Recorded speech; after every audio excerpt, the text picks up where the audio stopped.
யாருக்கும் தவறுகள் செய்தேனோ, எவருக்கும் துன்பம் தந்தேனோ, கூறுங்கள் அன்பு தோழர்களே, குறைகள் இருந்தால் கூறுங்கள்.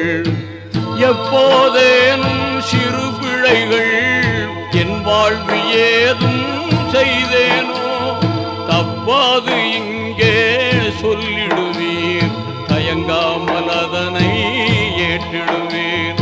ஒரு நாள் மதீனா நகர்தனிலே ஓங்கும் மஸ்ஜிது நபவியிலே அது கேட்ட தோழர்கள் நெஞ்சங்கள் அதிர்ந்தது, அங்கமெல்லாம் நடுங்கியே. அது கேட்ட தோழர்கள் நெஞ்சங்கள் அதிர்ந்தது, அங்கமெல்லாம் நடுங்கியே. நீதி